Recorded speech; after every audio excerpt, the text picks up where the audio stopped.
और चपाती ज़रा जल्दी लेकर आएं।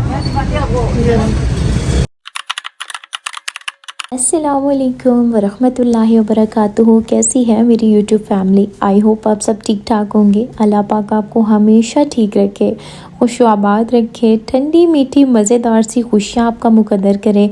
अल्हम्दुलिल्लाह हम भी बिल्कुल ठीक है। And welcome back to another day and another vlog. ये है जी सुबह सुबह का टाइम, यानी कि अभी फ्रेश धूप निकली थी और इतना पीसफुल सा लग रहा था ना बाहर प्लांट्स को देखना। दरअसल आज हम उठे इसलिए जल्दी थे क्योंकि अदनान ने कहीं जाना था, उनके किसी फ्रेंड की तरफ उनका नाश्ता था। मैंने तो पहले सारी सफाइयाँ कर ली क्योंकि अदनान हो ना तो फिर बंदा जल्दी साथ साथ नाश्ता कर लेता है। जब वो घर पे नहीं होते तो मैं कहती हूँ मैं अकेले अपने लिए क्या नाश्ता बनाऊँ। तो जब मैंने सारी सफाइयाँ कर ली ना तो उसके बाद मुझे ज़ोर की जमा के भूख लगी, तो मैंने पराठा बनाया, साथ में मैंने अचार निकाला और साथ एक ना बड़ा सा मग अपने लिए चाय का बनाया। इतना मज़ा आया। और मैंने ना आज डाइनिंग पे बैठ के नाश्ता किया। इधर भी अच्छी खासी ना गर्मियों में धूप आती है, सॉरी सर्दियों में धूप आती है। एक्चुअली ठंड इतनी है ना कि इंसान की ज़ुबान ही फिसल जाती है।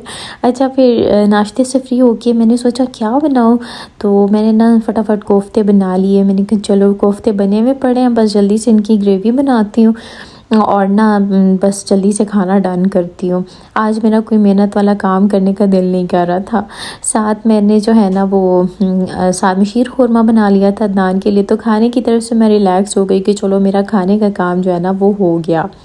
अच्छा, उसके बाद तो डाइनिंग पे ना मैंने सोचा था कि मैं ना एक ट्रे रख के तो उसमें ये सारी बॉटल्स जो है ना वो रखूँगी, क्योंकि ऐसे जो है ना वो सारा मेस मुझे लगता है कि फैला हुआ है। तो मैं किचन से एक ले आई थी ट्रे, तो उसमें ना अब मैं इन सारी चीज़ों को ना अरेंज करके रखूँगी। अचार जो था अम्मी के घर से जब लाई थी तो वो उसी बाउल में था अम्मी के, तो मैंने अब वो भी खाली किया। मैंने कहा अम्मी को बर्तन भिजवाऊँ, उनके इतने सारे बर्तन मेरे पास जमा हो गए हैं। तो आज गालिबन अब्बू आए तो मैंने कहा चलो सारे इकट्ठे करती हूँ खाली करके तो उनको ना भिजवाऊँ। ज़ाहिर है घर में बर्तन ना हो तो फिर कहीं कोई चीज़ भेजनी पड़ जाती है तो बंदे को मुश्किल होती है ना। तो मैंने फिर अपना ये जो जार था इसमें मैंने ये गाजर वाला अचार जो है ना ये मैंने डाल दिया और उनके बर्तन जो है ना वो मैंने खाली कर दिए। और आज ना मौसम ऐसा हो रहा था कि जैसे कभी कभी बादल आ रहे थे, कभी कभी धूप आ रही थी और मैं ये डर रही थी। मैंने कहा हाय अल्लाह, अब बारिश हो गई ना तो फिर से और शदीद ठंड हो जाएगी। अभी भी काफ़ी ठंड है तो फिर और ठंड हो गई तो क्या बनेगा। अच्छा, इतनी देर में ना अदनान भी आ गए थे तो मैंने कहा चलें चाय बनाती हूँ, दोनों धूप में बैठ के ना चाय पीते हैं। अदनान ने कहा आज तो मैं पिर्च वाली ना जो प्याली होती है मैं उसमें चाय पीऊँगा। फिर मैंने ना अलमारी से निकाली पिर्च प्याली और मैंने ना उसमें डाल के दी। कभी कभी बड़ा मज़ा आता है पिर्च में चाय डाल के पीने का।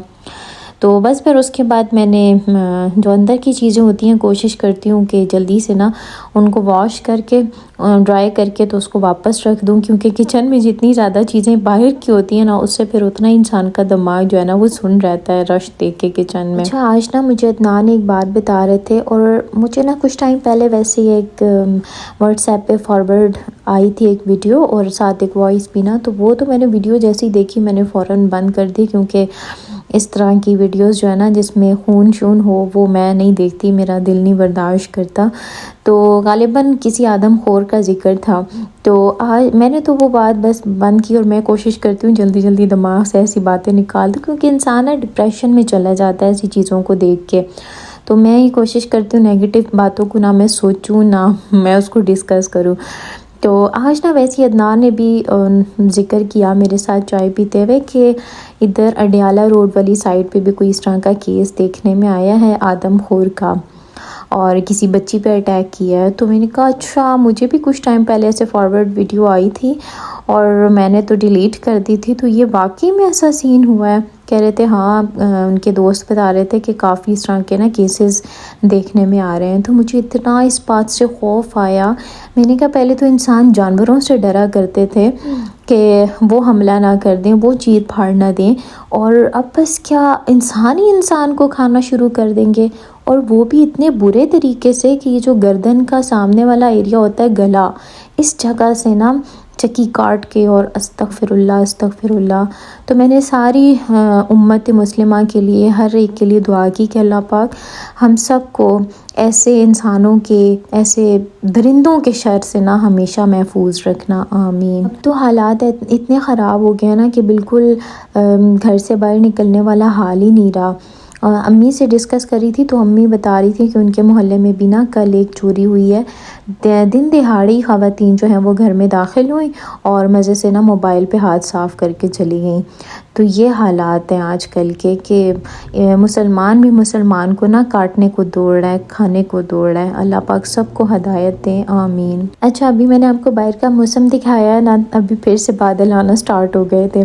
और आज मैं आपको दिखाती हूँ ये अलमारी, और इसकी स्टोरी बताती हूँ कि मेरी काफ़ी सारी बुक्स हैं, तो वो मेरे पास रखने के लिए ना कोई जगह नहीं थी, और वो किताबें ना सारी अहादीस की कुतुब थी।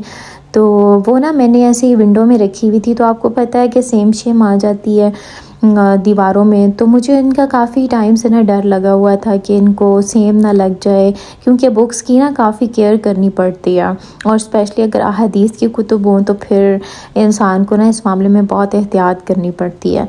तो मैंने वैसे ही अब्बू के सामने ज़िक्र किया था कि अब्बू, मैंने ना इस्लाम किताबों के लिए मुझे अलमारी चाहिए, क्योंकि मैंने ना वो रखनी है, मैं सेम से बड़ी परेशान हूँ ना। तो कुछ दिनों बाद ही ना अब्बू ने इस तरह से मुझे बताया कि आपकी अलमारी तैयार हो गई है। तो मुझे इतनी खुशी हुई। मैंने कहा वाकई में माँ बाप जो होते हैं ना वो माँ बाप ही होते हैं, तो उन्हें औलाद की ना फरमाइशों का ख़याल होता है। अल्लाह पाक उनकी ज़िंदगी और सेहत में इजाफ़ा करें और उनका साया हमारे सरों पर हमेशा सलामत रखें। तो बस ना ये 2 दिन पहले आई थी, लेकिन ना ये इतनी हैवी थी कि मैं इसे कहीं पर एडजस्ट नहीं कर सकती थी।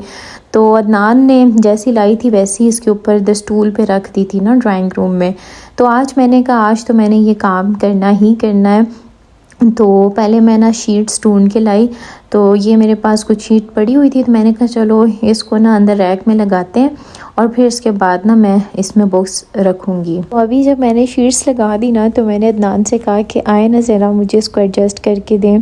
अच्छा, मैं ये सोच रही थी कि मैं इसको कहाँ रखूँ, तो मेरे जहन में वैसे ही एक आइडिया आया कि क्यों ना इसको ना खिड़की में रखा जाए, जो ड्राइंग रूम की खिड़की है ना, क्योंकि आपको पता है कि चीज़ की सेटिंग करना, उसको उसके मखसूस मुकाम पर रखना एक बहुत बड़ा टास्क होता है। तो मेरा तो ये इरादा यही था कि उसको वहाँ पे रखवाऊँगी। अब देखें वहाँ पे आती है कि नहीं। अच्छा, ये बुक्स पहले मैंने यहाँ पर रखी थी और दीवार पे आपको सेम नज़र आ रही होगी कितनी ज़्यादा सेम है। तो मैंने सारी बुक्स जो हैं वो साफ़ की और यहाँ पर मैंने अदनान से जो है ना ये रखवाई थी इस पर ना। तो वैसे ये थोड़ी सी हिल रही थी, लेकिन मैंने इसके नीचे थोड़ी सी टाइल्स रखी ना, तो वो थोड़ी सी बैलेंस हो गई। तो मुझे तो ये यहाँ पर ना अच्छी लग रही थी, तो मैंने बस अपना काम शुरू किया। मैं कहीं पढ़ी थी कि इंसान की सारी ज़िंदगी की गेम ना उसके दिमाग पर मुनहसर होती है। दिमाग जो है ना, जो बॉडी को सिग्नल देता है, बॉडी बिल्कुल वैसे ही रिएक्ट करती है। यानी हमारा दिमाग वही बातें मानता है जो हम उसे सिग्नल्स देते हैं, बस वो उसी के मुताबिक हमारे ऊपर असरात मुरतब करता है। एक कौल भी है कि आपका दिमाग हमेशा वही मानता है जो आप उससे बताते हैं। आप इसे यकीन से भर दें, इसे सच से भर दें और फिर इसे मोहब्बत से भर दें। है तो ये बज़ाहिर एक सादा सा जुमला, लेकिन इसके अंदर ज़िंदगी बदलने की हकीकत जो है ना वो छुपी हुई है। अब वो कैसे है कि इंसान का दिमाग ना बड़ा ही ताकतवर होता है, लेकिन साथ ही साथ बड़ा फर्मा बरदार भी होता है। वो वही मानता है जो हम उससे कहते हैं। हर वक्त वो हमारी बातें सुनता रहता है। हम जो बातें भी ना बार बार कहते हैं ना, तो हमारा दिमाग आहिस्ता आहिस्ता उसको सच मानने लग जाता है। मिसाल के तौर पर कोई इंसान है, वो खुद से ये कहता है कि मैं ये काम नहीं कर सकता, कोई भी काम ज़िंदगी का, मैं ये काम नहीं कर सकता, मैं नाकाम हूँ, मैं ज़िंदगी में कभी कुछ नहीं कर सकता। लोग तो देखो कितने आगे पहुँच गए हैं, लोग मेहनत कर सकते हैं, मैं मेहनत नहीं कर सकता।